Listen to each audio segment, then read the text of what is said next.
Бисмилlah, вальхамдулиллах, вассалату вассаламу аля расулиллах.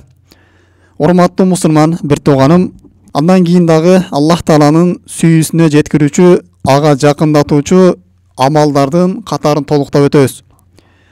Бүгүнкү сүйлөшүп кетүүчү темабыз бул мээримдүүлүк сыпаты тууралуу.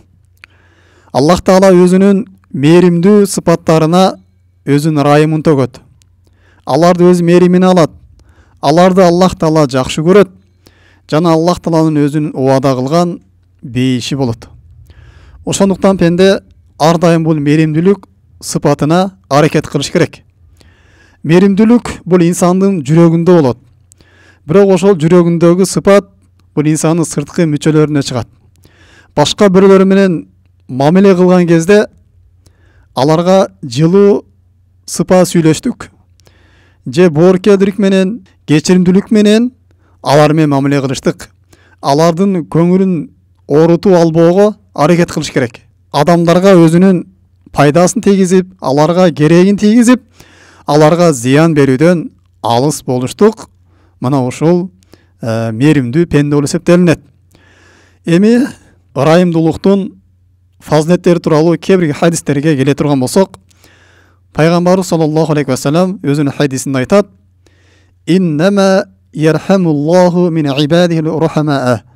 Аллах Таала өзүнүн ырайымдуу, мээримдүү пенделерин ырайымына алат дейт. Башка бир хадисте: "Ар-рахимуна ярхамухумур рахман". Рахман болгон зат, Аллах Таала өзү мээримдүү, ырайымдуу болгон зат мээримдүү пенделерин ырайымына алат. "Ирхаму ахлал арди ярхамукум ман фис сама". Силер жер бетиндеги жер ээлерине, жер бетинде жашап жаткан пенде болсун, же жан жаныбарлар болсун, же жаратылыш болсун, ага мээримдүүлүк кылгыла дейт. Асмандагы зат Аллах Таала силерди өз ырайымына алат деп Пайгамбар саллаллаху алейхи ва саллям мына ушундай бизге кабар берип атат. Демек, урматтуу мусулман бир тууганым, эгерде биз мээримдүү боло турган болсок, Аллах Тааланын мээримине жетет экенбиз. Шариятыбызда мына ушундай эреже бар: "Ал-жазау мин джинсил амал" дейт.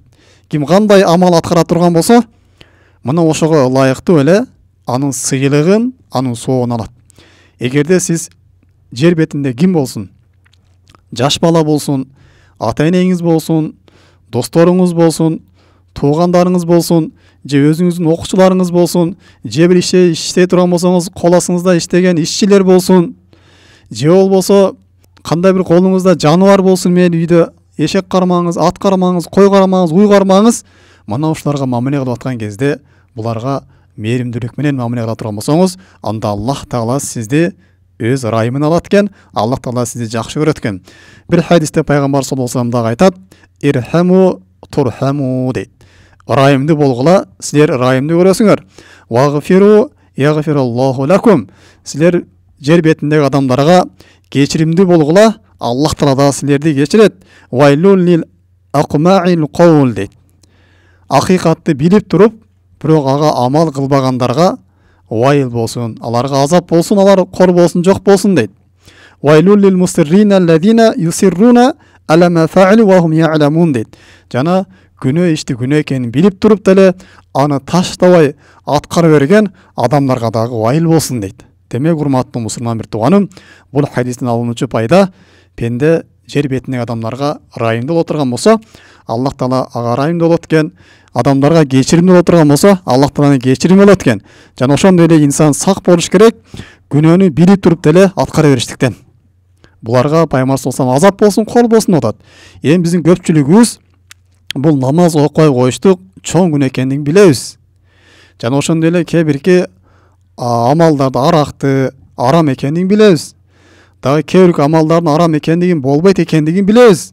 Же Аллах Таала буйруган, шарият буйруган амалдарды билебиз. Бирок ошону билип туруп деле эмне кылабыз? Күнөөгө батабыз, аны аткарбайбыз. Мына ушудан эhtiyat болуш керек. Пайгамбар саллаллаху алейхи ва саллям мына ушуларга азап болсун, тозок болсун деп атат. Жана дагы акыйкатты билип туруп, ошол акыйкатты укмаксан болгондорго, ага ээрчибегендерге дагы вайыл болсун, тозок болсун деп Пайгамбар саллаллаху алейхи ва саллям мына ушундай катты эскерип атат. Дагы урматтуу мусулман бир тууганым, бул мээримдүү болбоштук, бул бир бактысыздыктын бир аламат, белгиси. Анткени Пайгамбар саллаллаху алейхи ва саллям айтат: "Ла юрхаму мән ла турхам дейді. Аллах Тағала өз райымына албайды, ким башка адамдарга райым кылбай турган болсо дейт. Бир хадисте пайгамбар саллаллаху алейхи ва саллям айтат: "Тунзау рахмату илля мин шакийин." Кайсы бир пендеден меримдүүлүк көтөрүлүп кеткен болсо дейт, меримдүүлүк андан үзүлгөн болсо, бул адам бактысыз гана болот дейт. Бактысыз адамдан гана меримдүүлүк көтөрүлүп кетет деп пайгамбар саллаллаху алейхи ва саллям мына ушундай ким райымда болбой турган болсо, аларга Аллахтан райым болбойт экен, алар бактысыз адамдар катарына кошулуп калат деп мына ушундай айтып атат. Жана дагы биздин динибиз бул момундардын бири-бирине өз ара райымдуу болуштугуна чакырып мындай дейт: "Масалул муъминина фи таваддухим ва тарахумихим ва таатуфихим масалул жасад" дейт. Момундардын бири-бирине болгон сүйүүсүндө, меримдүүлүгүндө жана боорукерлигинде бир дене сыяктуу дейт.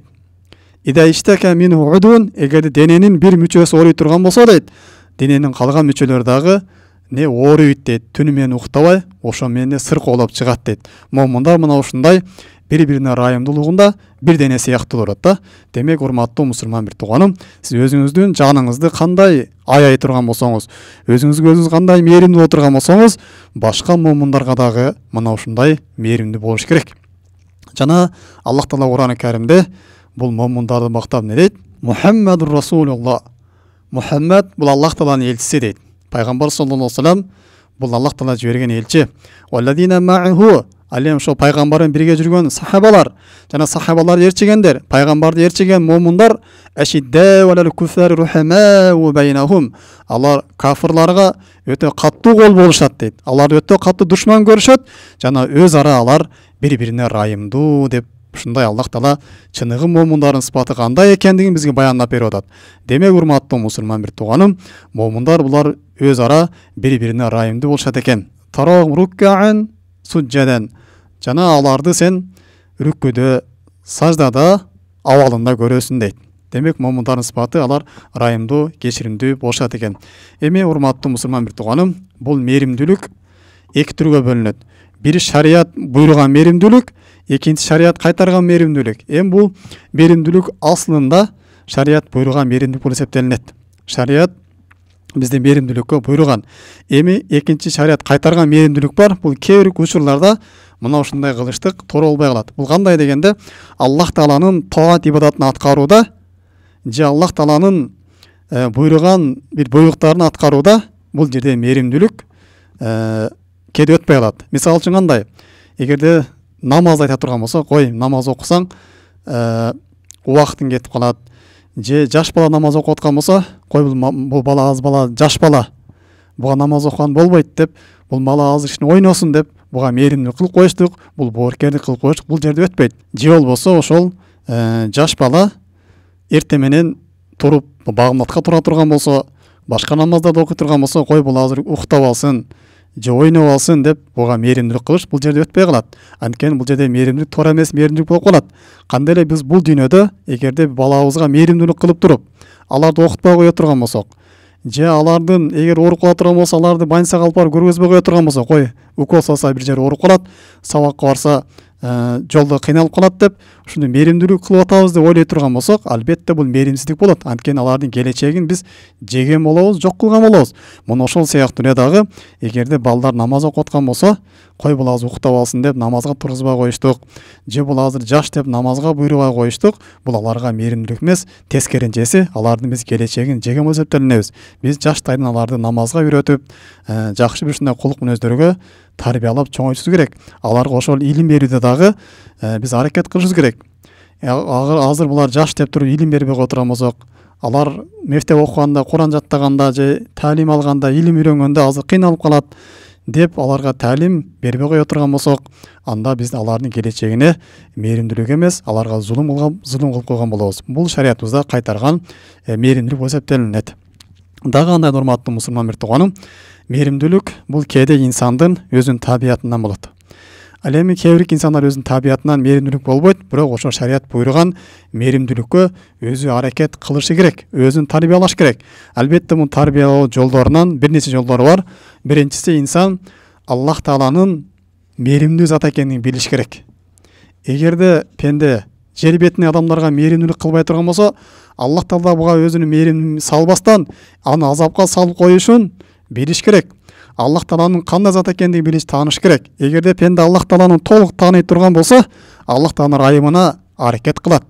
Аллах Тағаланың сүйісіне әрекет қылады. Мұнша Аллах Тағаланың сипаттарына болған бір сипатты, бір насибасын алуға әрекет қылады. Аллах Тағала Құран кәрімде өзінің райының сипат екенін баяндап, көптеген аяттарда Аллах Тағала бізге хабар берген. Аллах Тағала айтады: "Мен хашир рахмана бил гайб ва джаби қалбин муниб."